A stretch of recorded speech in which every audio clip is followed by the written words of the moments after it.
The phone wouldn't stop buzzing. 10 missed calls in 4 minutes. Mom, Dad, Sophie all taking turns like it was a fire drill. I watched the screen light up, then fade, while snow tapped softly against my window. On the counter sat my packed suitcase, a boarding pass to Colorado folded beside it. 10:01 a.m.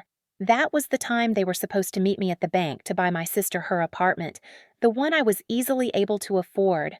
I stirred my coffee calm and steady. I didn't argue. I just disappeared. But if you knew what pushed me to walk away, you'd understand why silence was the loudest thing I ever said. My name's Lily. I'm 30 years old and I've been working since I was 16. Back then, my friends were saving for concert tickets. I was saving for textbooks and gas money. I flipped burgers after school stocked shelves on weekends and told myself that every dollar was a step away from needing anyone's help. By the time I graduated high school, I had enough for one semester of college, barely. When I got accepted into Tech University, I thought my parents would be proud. I came home that night clutching the letter, my heart racing. I got in, I told them at dinner.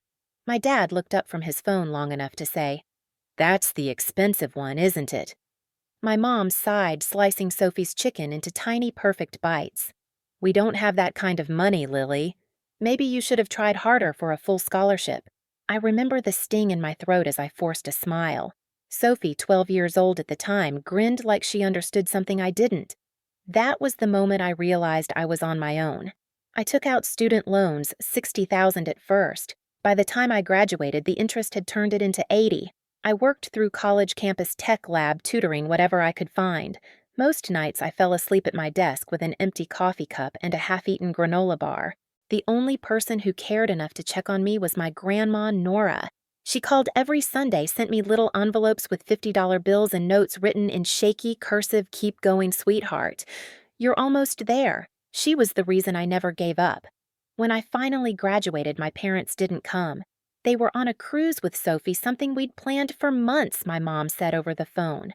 Grandma Nora drove 4 hours to be there. She stood in the crowd waving like I was the only person in the world. After graduation, I got my first real job as a software engineer. It wasn't glamorous, but it was steady. I rented a small apartment, ate canned soup for dinner, and paid every extra dollar toward those loans. I watched my friends buy new cars and travel while I calculated how many years of payments I had left. 10 if I was lucky. My parents rarely called. When they did, the conversations were polite, shallow. "How's work?" "Good. That's nice." Sophie just got elected to student council. By the time I hit 30, I had one goal: finish the debt and finally breathe. The morning I made my last payment, I sat in silence staring at the screen that said, "Balance $0." It should have felt like freedom, and it did for a moment. Then the phone rang. Mom's name on the screen. After years of silence, she suddenly wanted dinner to reconnect. If I'd known what she really meant by reconnect, I would have let that call go to voicemail. Dinner at my parents' house felt exactly how I remembered it. Too clean, too quiet, like the air itself didn't trust you to breathe. Mom greeted me with a smile that looked rehearsed. Dad stood behind her, hands tucked into his pockets. Sophie was already at the table, scrolling on her phone, pretending not to notice me. "It's so good to see you," Mom said, leaning in for a hug that barely grazed my shoulder. "You've been so busy. We hardly hear from you." I wanted to laugh. "You hardly tried." Dinner was roast chicken, mashed potatoes, and the same old hierarchy. Sophie sat at the head of the table where Mom used to sit, chatting about her new job at a marketing firm. They listened like she was delivering the State of the Union. When I spoke, the room quieted in that polite, uninterested way. So Dad started carving his chicken. "You're still at that software company?" "Yes." "Good money in that field," he said. "Must be nice to be comfortable." I shrugged. "I'm doing okay." Mom poured wine into Sophie's glass before mine. "You deserve it, sweetheart," she said to her. "Not me. You've worked so hard." I bit my tongue. I'd worked harder than anyone at that table, but I'd learned long ago that saying so only made me look bitter. The next week, I went to visit Grandma Nora. She was sitting in her favorite armchair knitting something pink. "You saw them, didn't you?" she asked. I nodded. They seemed interested in my finances. Her knitting needles paused. Oh, Lily, that's exactly what I was afraid of. What do you mean? She sighed. My friend Judith, she lives next door to your parents, called me yesterday. Said she overheard them talking in the yard. They're planning to ask you to help Sophie buy an apartment. Something about $350,000. For a second, I thought I misheard her. They want me to buy her an apartment. Grandma nodded slowly. They said you have a good job now, no student loans, that you could easily afford it. That phrase hit me like a slap. Easily afford it. I spent 12 years climbing out of a hole they helped dig, and now they wanted me to jump into another one for Sophie. I sat back, my chest-tight eyes burning but dry. They didn't even pay $1 for my tuition, I said quietly. They told me to figure it out myself. I know, sweetheart, Grandma said softly. I was there. I looked at the little clock on her mantel, the second hand ticking too loud. They never cared how hard it was for me, and now they think I'm just an ATM with legs. Grandma put down her knitting and reached for my hand. You don't owe them anything, Lily, not after everything they put you through. Her words sank deep. I had spent years waiting for that validation from anyone, and now, hearing it out loud, it didn't feel like permission. It felt like release. That night, driving home through the snow, I replayed her words in my head. My phone buzzed again. Mom, I didn't answer. The voicemail that followed was syrupy sweet. Dinner again next week. We'd love to catch up. I pulled over staring at the glowing screen, and something inside me shifted.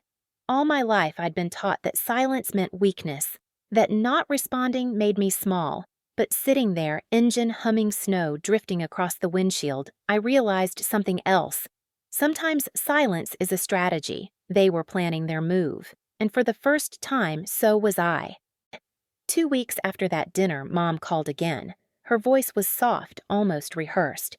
Your father and I were just saying how proud we are of you, Lily.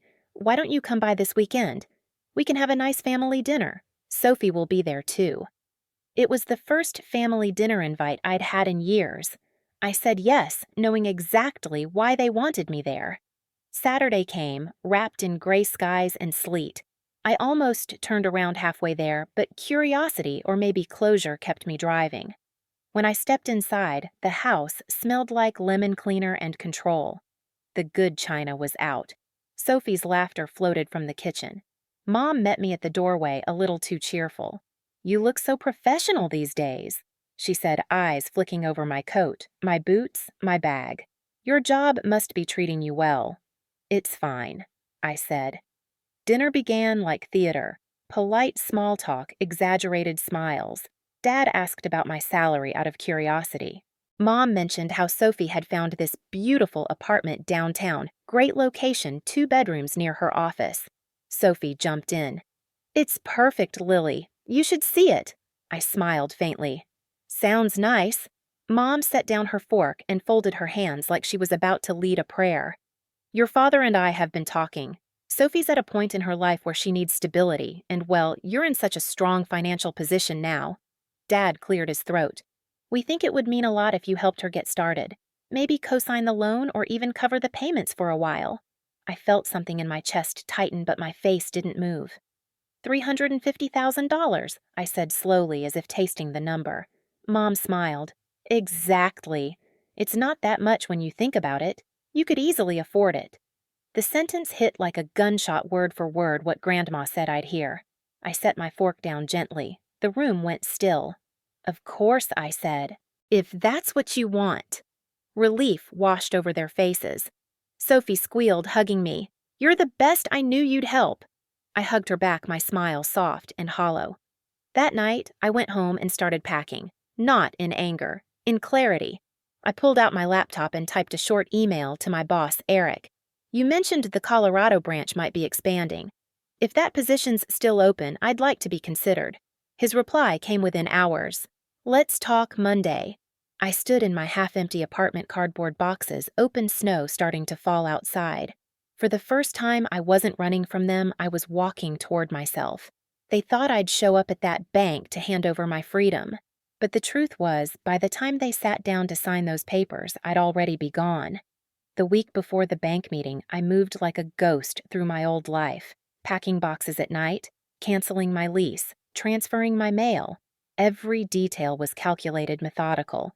By Friday, my apartment was stripped bare except for one small box labeled Colorado. I didn't tell Grandma Nora until the day before my flight. We were drinking tea in her kitchen, the smell of chamomile soft in the air. Colorado, she repeated, frowning slightly. That's so far. I nodded. I can't stay here, Grandma. They'll never stop taking if I keep giving. She studied my face for a long moment, then smiled, sad, proud. You do what you need to, sweetheart. Just promise you'll call me when you get there. I will. That night I double-checked everything, the movers, my ticket, the new apartment, waiting across state lines. My phone buzzed again. Mom, don't forget about the appointment. 10:00 a.m. sharp. I stared at the message until it blurred. Then I powered the phone off. Monday came gray and cold. The movers loaded my furniture while I cleaned the last streaks off the windows. When the door finally shut behind me, it felt like exhaling after years underwater. I turned in my keys, rolled my suitcase down the hall, and didn't look back. By Tuesday morning, I was standing in my new office in Colorado, different skyline, same snow. My boss Eric gave me a tour of the building, introduced me to the team, and said, "You'll fit right in here." I smiled. That's the plan. At 9:59 a.m. that Friday, my phone began to vibrate on the desk. First Mom, then Dad, then Sophie. Call after call, buzzing like angry wasps. I watched it for a moment before flipping it face down. At 10:03, I imagined them sitting at the bank, checking their watches, wondering why I was late. At 10:05, maybe Mom would start pacing, whispering that I was being selfish. At 10:10, Dad would grumble about embarrassment. At 10:15, Sophie would pout, crossing her arms, saying she promised. And by 10:30, when realization hit, I hoped the silence that followed would be deafening. Around noon, my phone lit up again. Texts stacked one after another. "Where are you? We're waiting. You're making us look stupid." Then finally, "Call us now." I took a slow sip of coffee and answered. Lily, Mom's voice was sharp, frantic. "Where the hell are you? We've been sitting here for 2 hours." I looked out the window at the Colorado mountains, sunlight glinting off the snow. "At work," I said. In Colorado. Silence. Then chaos. Colorado. "What are you talking about?" "I transferred last week," I said simply. "New position. New start." Mom's breath hitched like she'd been slapped. "You can't just run away like this. We need you here." "No," I said quietly. "You need my money. There's a difference." "Lily, don't be dramatic. We're family. I interrupted, my voice calm, steady. "You mean the people who told me I wasn't worth a loan for college but mortgaged the house for Sophie's tuition? The people who missed my graduation because she wanted a cruise? Don't twist this," she snapped. "You're being cruel." "Cruel," I laughed softly. "Do you want to know what cruel is, Mom? It's watching your own child drown in debt and calling it tough love. It's pretending fairness when all you ever did was pick a favorite." Her voice cracked. "We just thought you thought I'd still be desperate for your approval." Behind her, I could hear Sophie crying. "Lily, please just help me. I need this place to start my life." I swallowed hard, then start it, but not on my back.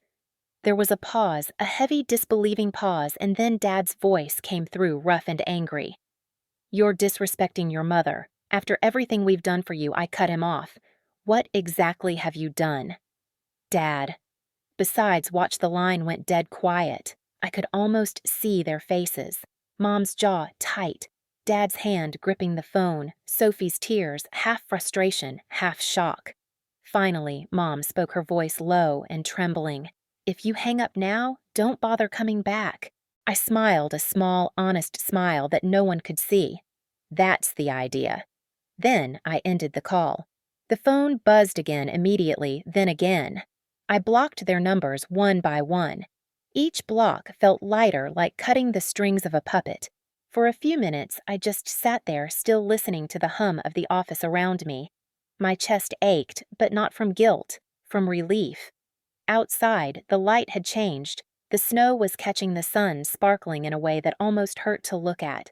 I pressed my hand to the glass, the cold seeping into my skin, grounding me. In my mind, I could still hear Mom's last words, "Don't bother coming back." And for the first time, I believed her, and it felt like freedom. Later that afternoon, Grandma Nora called. Her voice was warm, steady. "They came by," she said. "They wanted me to call you to make you see reason." I laughed softly. "And did you?" "I told them reason left with you," she said. "I told them they'd lost the only decent heart in that house." I leaned back in my chair, eyes closing. The hum of the office, the distant sound of typing, the smell of coffee, it all felt new, clean, untouched.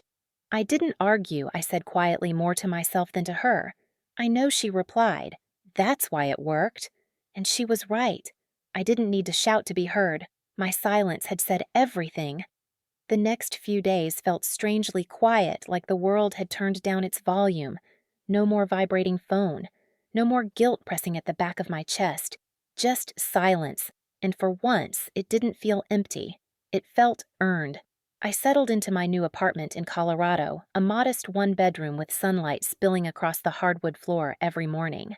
I unpacked slowly, one box at a time, until the last thing left was a framed photo of Grandma Nora. I placed it on the kitchen counter next to a steaming mug of coffee. When she called that evening, her voice carried that soft, knowing smile I'd missed. "They're furious, you know," she said. "Came knocking on my door shouting about betrayal." "What did you tell them? That they've mistaken generosity for servitude?" she replied. "And that I'm proud of you." I laughed quietly, staring out at the skyline, glowing pink against the snow. "You've always been the only one who saw me. I just wanted you to see yourself, Lily." Later, I scrolled through my phone. Voicemails filled my inbox, Mom's anger, Sophie's tears, Dad's silence. I deleted them all without listening. Outside, the city lights flickered to life one window at a time. Somewhere far away, they were still sitting in that house, blaming me for not being the daughter they could use. And here I was, finally living like the woman I'd fought to become. 6 months later, spring finally reached Colorado. The snow melted into bright rivers along the sidewalks, and the air smelled like new beginnings. Grandma Nora came to visit, wrapped in her favorite pink shawl. We sat on my balcony with cups of tea, watching the mountains turn gold in the afternoon light. "You know," I said, smiling, "I don't owe anyone anymore. Not their approval, not their forgiveness, nothing." Grandma reached over, squeezing my hand. "That's what freedom sounds like." I looked out across the city, feeling the calm settle in. For the first time, I'm not running from something. I'm running toward me. If you've ever had to walk away to protect your peace, I hope this story reminds you you're not alone. Share your story below and stay with us for the next one.